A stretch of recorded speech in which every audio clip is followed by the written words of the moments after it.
herë do t'jemi me Eduard Sharkën, më një nga ekspertët, por gjithashtu edhe pjesë e politikës. Zoti Sharka, të përshëndes. Përshëndetje, faleminderit për mundësinë.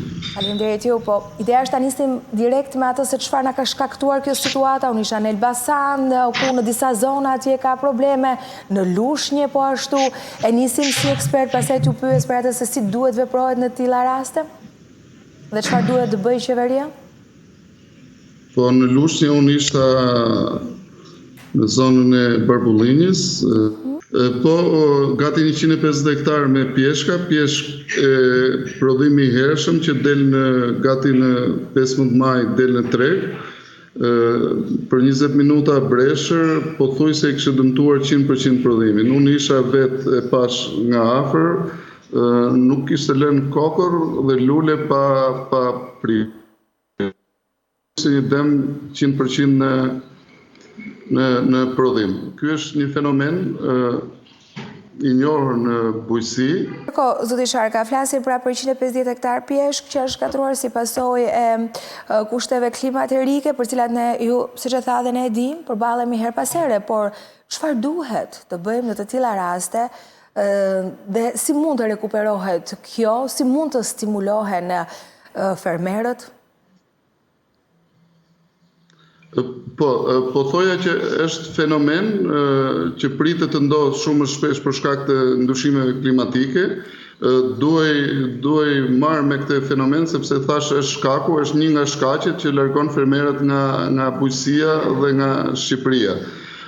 Ekonomia fermere është ekonomi vulnerable dhe në momentin që dëmtohet në raste të tilla që është qoftë nga breshri, qoftë nga përmbytjet, qoftë nga stuhia, qoftë nga ngrica, janë disa fenomene natyrore që dëmtojnë produktet bujqësore, ka sjell pasoja largimin e fermerëve sepse nuk janë në gjendje të rikuperojnë dhe të vazhdojnë aktivitetin e tyre. Bile në rastet veçanta stuhia ka shkatruar qindra milion deme dhe një fermer që ka me kursimet e jetës ka ndërtuar një serë, një dulym serë që bën gati 15 milion vjetra apo një hektar serë që bën 150 milion vjetra, ai e ka të pamundur ta ribëjë investimin.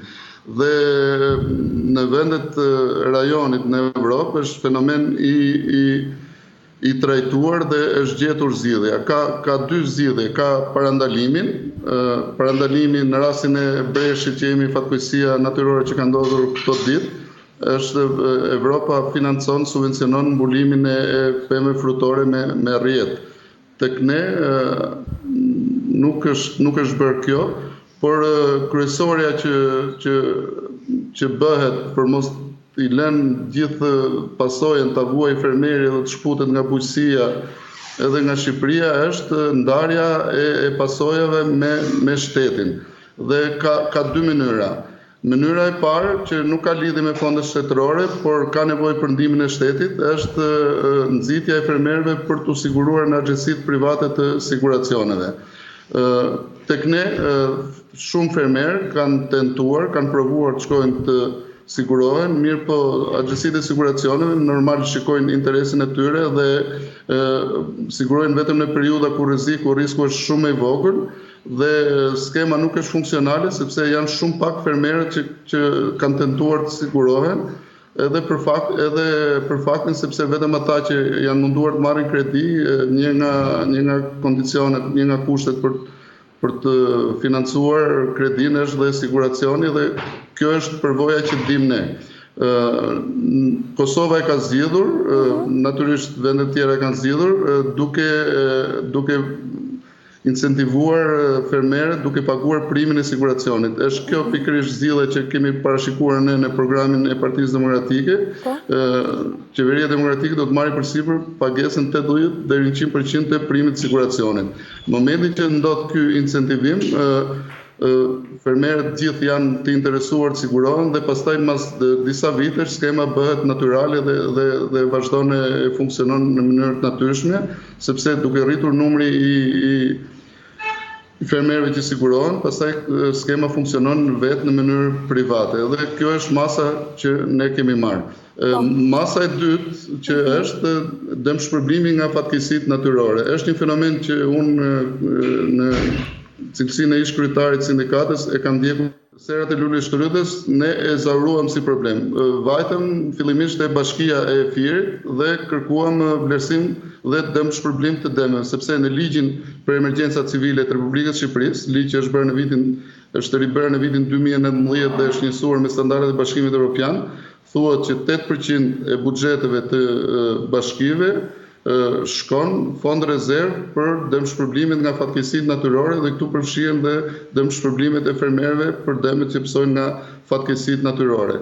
Atëherë kryetari i Bashkisë Firit na ka thënë që shiko, unë e kam fondin, por unë nuk mundem ta disbursoj sepse kam frikë nga ligji. Jemi drejtuar Ministrisë Bujqësisë. Ministria e Bujqësisë ka referuar nenën 42 të ligjit për emergjenca civile edhe ka hedhur topin bashkisë. Pastaj bashkia i drejtoi një letër Drejtorisë Përgjithshme të Emergjencave Civile dhe përgjigjja e tyre ishte: po, nenën 42 e thot në mënyrë eksplicite, por ne na mungon vendimi i Këshillit Ministrave në zbatim të ligjit dhe quhemi të palishëm në rast se financojmë. Dhe paradoksi është që është në fuqi akoma një vendim i Këshillit Ministrave që është marrë para me ligjin e vjetër që paraprakisht duhet shpallur gjendja e zakonshme në rajon që të vlerësohen dhe të dëmshpërblehen dëmet nga fatkeqësitë natyrore dhe në bujqësi. Ky është paradoksi i madh. Kjo është e zgjeshme, ne e kemi bërë gati si dispozitë ligjore dhe në momentin që instalohet qeveria demokratike do jetë ndër vendimet e para që do firmoset, sepse është në njësim me standardet e Bashkimit Evropian, është i domosdoshëm. Ligji nenën 42 thotë që në rast se fatura e dëmit kalon 8% të buxhetit njësisë vendore, atëherë fatura i kalon qeverisë. Është e domosdoshme kjo, se thash këto fenomene që priten të jenë shumë më të shpeshta nga çka kanë qenë për shkak ndryshimeve klimatike janë një faktor që po shkatërrojnë, po shpopulojnë zonat rurale dhe po largojnë fermerët nga bujqësia. Kjo është e domosdoshme për të bërë. Bujqësia është sektori i rëndësishëm ekonomisë, prodhon një të mirë fundamentale që është ushqimi dhe dëmet nga fatkeqësitë natyrore duhet mbulohen nga gjithë shoqëria dhe nuk mund t'ia lëmë ne një fermeri që të përballojë vetëm sepse e ka të pamundur dhe përfundimi është që ai dorëzohet dhe ne nuk do kemi më fermerë që të punojnë bujqësi.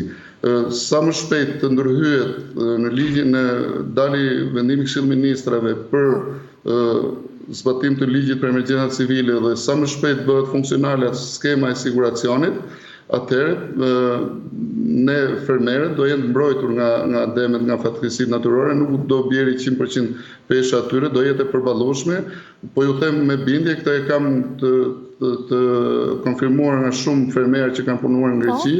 Është ironike të thuash, por në Greqi fermerët gëzojnë kur bie breshët, sepse marrin vlerësim 100% prodhimit pritshëm dhe çfarë ngelet pa dëmtuar e kanë të ardhur shtesë që mund ta çojnë produktin në treg. Pra ata hyn direkt në skemë, pra nuk është diskutim pare çështja e ngritjes së grupeve apo është një barë që kalon direkte tek struktura, tek shteti.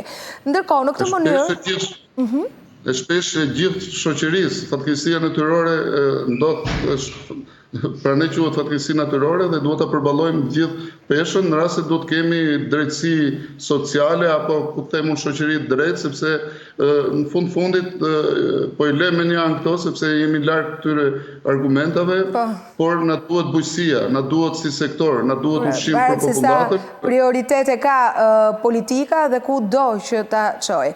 Ndërkohë ne në këtë mënyrë kemi shpalosur një pjesë asaj se çfarë Partia Demokratike do të bëjë dhe si e shikon në programin e saj, cilën na e ka shpalosur pjesë. Por nëse të pyes, Sharka, çfarë tjetër është një nga pikat e forta të programit? Çfarë duhet të bëjmë? Ju aktualisht jeni në një stad tjetër dhe ndoshta ato që ne kemi diskutuar së bashku her pas here do ta përcjellni edhe në kuvendin e ardhshëm. Por ideja është të më bëni ndoshta një skanë ndoshta me shifra, çfarë ka ndodhur përveç artikulimeve, thirrjeve që janë bërë pra her pas here për të qenë pjesë e bujqësisë. Ju më keni folur me shifra për sa i përket braktisjes, ikjes, lënies së serave, e të tjetër deri tek siguria që është një tjetër çështje jashtëzakonisht e rëndësishme që ka të bëjë me çfarë na vjen edhe tryez dhe sa konkurruesi jemi në ato vendet e Bashkimit Evropian ku do të shkojmë siç thotë Rama së shpejti. Çfarë është ulëritse gjykimin tuaj sot që ne flasim për bujqësinë? Bujqësia është në çaste dramatike, nuk e egzagerojmë po të themi, sepse gjitha politikat e ndjekura, sidomos këto 5 vitet e fundit në bujqësi, janë kontraverse, janë 100% në kundërshtim me politikat që ndiqen në sektor në vendet fqinje, në Kosovë, Maqedoni, dhe aq më keq në kundërshtim me politikën e përbashkët të Bashkimit Evropian. Bujqësia më dramatike ka mungesën e subvencioneve, ka mungesën e orientimit, ka krizat të tregut e her pashershme, problemi tretë undorëndisja demet nga fatkeqësitë natyrore, problemi 4 është mungesa e mbrojtjes produktit vendes nga produktet e subvencionuara të raportit. Bile këtu kemi të bëjmë dhe me shkelje ligjore, sepse në marrëveshjen e CEFTA-s është parashikuar që kur ka eksportet vendeve tjera në një vend tjetër, vendi që importon e mbulon me tarifë, e markon me tarifë produktin e subvencionuar të vendit nga vjen, për aq sa ai ka marrë subvencion në vendin ku prodhohet. Dhe kjo është bërë, dihet marrëveshja e CEFTA-s është bërë në mbikëqyrjen e Bashkimit Evropian për të krijuar barazim midis fermerëve të rajonit apo të Bashkimit Evropian. Këto janë problemet shumë të ndjeshme që e kanë çuar bujqësinë. Tashme nuk e fshehin dot më rënien e sektorit as shifrat e Instatit. Për 2-3 vite ishte në stagnacion, tani ka filluar të pranohet rënja edhe nga dënat e qeverisë. Pra, bujqësia ka nevojë për ndryshim rrethësor të qasjes ndaj saj, ndryshim rrethësor të politikave.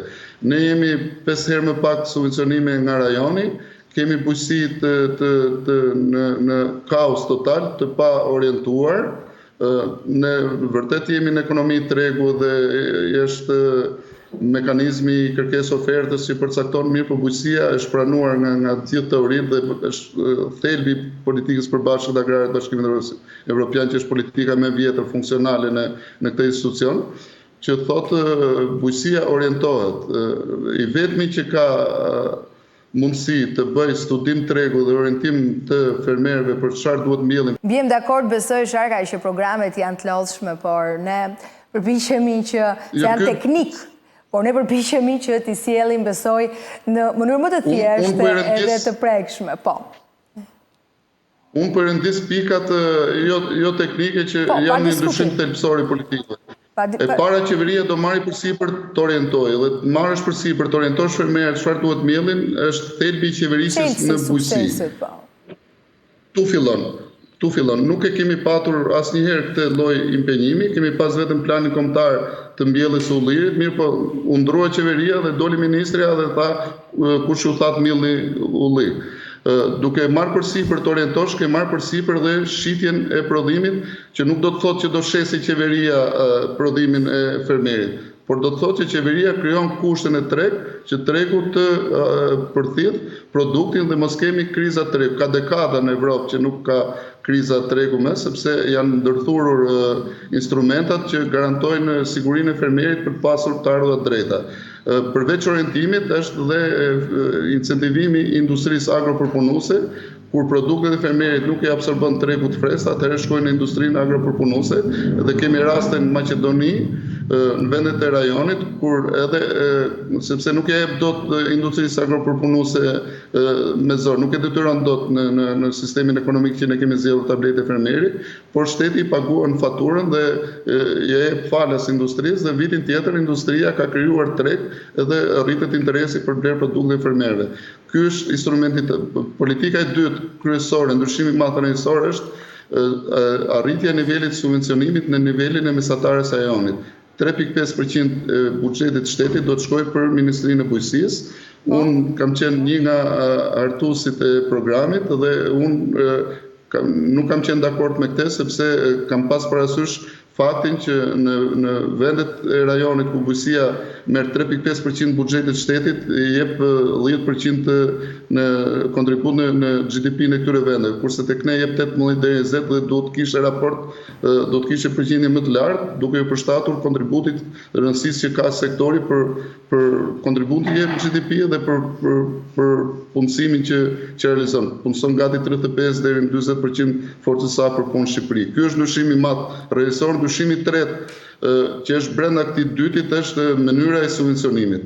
Deri tani kemi bëjmë me skema që janë trajtuar në formë lëmoshe dhe nuk kanë dhënë asnjë lloj ndikimi në bujësi, sepse duke ndarë naftën për hektar apo për dëlim për sipërfaqe toke është këtu në skemë lëmoshe dhe abuzimi. Ne do fusim subvencione për njësitë prodhimit. Ka qenë një debat i madh midis ekspertëve, sepse një pjesë e ekspertëve pretendonin që Bashkimi Evropian ka hequr dorë nga ky lloj subvencionimi dhe tani subvencionon fermat për njësitë sipërfaqes. Mirë po, ne jemi në stat tillë ku tregu i brendshëm i produkteve bujësore është mbi 80% informal. Kjo është shifrë e pranuar nga qeveria dhe nga kryeministri. Ne jemi vendi që kemi probleme me pronësinë e tokës. Ne kemi pronarët e tokës 70% emigracion. Dhe këto skemat aktuale që janë me pikatore dhe janë 5 herë më të vogla nga rajoni, janë aq burokratike sa që nuk ja vlen fermerët të merren me to, sepse do të çosh dokumenta pronësisë tokës, kontrata qeraje, do vinë verifikime. Po ju them vetëm një fakt. 5 miliard lekë janë përcaktuar në buxhetin e vitit 2025 subvencione për bujësinë, nga këto vetëm 3 miliard do shkojnë te fermerët, pagesa direkte, sepse pjesa tjetër janë shpenzime implementimi që i marrin këto zyrat agro, këto që presin aplikime, këto që bëjnë verifikimet e tjerë. Ndërkohë që standardi i rajonit është në Ministritë e Bujqësisë që nga Bosnia e Hercegovina, Serbia, Kosova, Maqedonia, 7% e fondeve që merr Ministria e Bujqësisë nga buxheti i shtetit shkojnë pagesa direkte për fermerët, 30% 25 deri në 30 shkojnë për pagesa tjera të Ministrisë së Bujqësisë. Tek ne është raport i përmbysur. Ne do vëmë këtë standard të rajonit, Ministria e Bujqësisë me 3.5% me buxhetin që kemi në 8.3 miliardë euro për 2025, i takon të marrë 290 milion euro, 7% 200 milion do shkojnë pagesa direkte për fermerët me skemën. Ne do financojmë edhe do rivëm skemën e planit kombëtar të ullirit me objektivin për të arritur 20 milion bim ulliri në Shqipëri për sipërfaqen që mbulon. Dhe ajo për njësitë prodhimit, unë e quaj formula magjike. Dikush thotë që është shumë e bukur për ta besuar, mirë por sa do të implementohet, unë nuk mund të bëj dot oponencë për çështje të minutave, por edhe nuk më takon. Në panel pastaj mund kem dhe unë disa rezerva, po kjo do të mbetet ndoshta për një herë tjetër, kështu që unë po ju falenderoj zoti Sharka. Unë juftoj të merrni ekspertët më të mirë qeverisë edhe përballen me argumenta për ta vërtetuar ne që skema është 100% e realizueshme, ne nuk kemi bërë shpike, kemi marrë praktikat e mira të rajonit. Të na lër pak rehat spaku që të kemi kohë të merremi me këtë që është ofertë e prekshme, që e kuptojmë shumë mirë, por nuk na ka lënë dhe merr gjithmonë pjesën e luanit. Dhe ti tu dhe tosh nga ti e të vish në studio, se ndryshe nuk i përballon dot ekspertët. Kështu që do bijem dakord dhe besoj shumë shpejt do të jemi së bashku, sepse realisht, për te asaj që ne themi me nuanca humori, shumë e rëndësishme që çdo shqiptar të kuptojë atë se çfarë është ofertë e prekshme dhe çfarë do të ndodhë me ekonominë, çfarë do të ndodhë me fatin e tyre. Unë sapo ta mbyll me ju do të shkoj me reklama e pastaj do të diskutoj për një tjetër skandal që ka të bëjë me produktet, me sigurinë ushqimore, ka të bëjë me salmonelën, ka persona të cilët në zona të ndryshme i kanë simptomat, po flitet shumë pak për këtë.